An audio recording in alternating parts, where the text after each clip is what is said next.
Hello everyone, welcome back to my channel. আমি মাম আর তোমরা দেখছো মাম লাইফস্টাইল ব্লগ। তো দেখতেই পাচ্ছ রেডি হয়ে গেছি। বাড়িতে লাইট ছিল না, তাই জন্য বাইরেই ভিডিওটা শ্যুট করছিলাম। আর বাইরে যেহেতু গান চলছিল তাই জন্য ভয়েসটা অফ করা আছে। তো দেখতেই পাচ্ছ মন্দিরে যাওয়ার জন্য বেরিয়ে পড়েছি।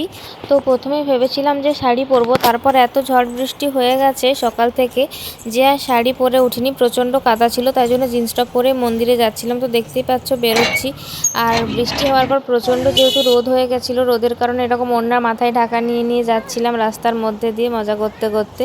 তো হাঁটতে হাঁটতে মন্দিরের দিকে চলে এসেছি। তো চলো মন্দিরটা এবার তোমাদের সাথে শেয়ার করি।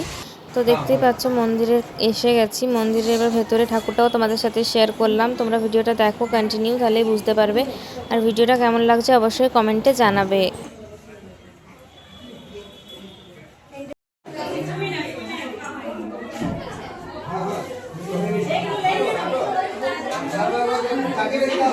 তো মন্দিরে পুজো দেওয়ার সময় খুব সুন্দর একটা গোপাল ঠাকুর দেখেছিলাম। তো দেখো সেটাও তোমাদের সাথে ভিডিওর মাধ্যমে শেয়ার করেছি।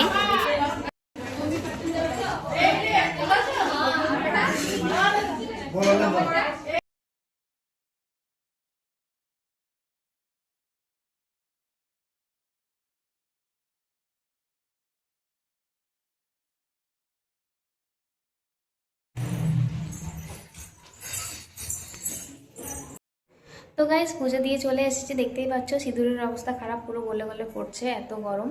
তো রেডি হওয়ার সময় সেরকমভাবে কিছু ভিডিও করতে পারিনি, যেহেতু লাইন ছিল না। আর রেডি হওয়ার পরেও লাইট আসেনি, তাই জন্য কিছু ভিডিও ক্লিপ নিতে পারিনি, সেরকমভাবে ভিডিও শুরু করতে পারিনি। তো যাই হোক, যেটা বলছিলাম, আজকে আমার দুটো বোনের সাথে দেখা হলো মন্দিরে গিয়ে। বোন দুটো এসে কথা বললো আমার ভিডিও দেখে আমার ভীষণ ভালো লেগেছে কথা বলে। তো বোন, তোমরা যদি ভিডিও দেখে থাকো অবশ্যই ভিডিওর মধ্যে কমেন্ট করো। তো চলো আজকের ভিডিও পর্যন্তই, দেখা হচ্ছে নতুন ভিডিওর সাথে। সবাই ভালো থেকো, সুস্থ থেকো। আর ভিডিও ভালো লাগলে লাইক কমেন্ট শেয়ার সাবস্ক্রাইব করে পাশে থেকো। টাটা। তো এই ভিডিওটা খুব ছোট হয়ে যাওয়ায় নেক্সট পার্টে যেটা করতাম সেই পার্টটা একসাথেই করে দিয়েছি। তোমরা দেখতে থাকো, ভিডিওটা দেখে জানাবে কেমন হয়েছে।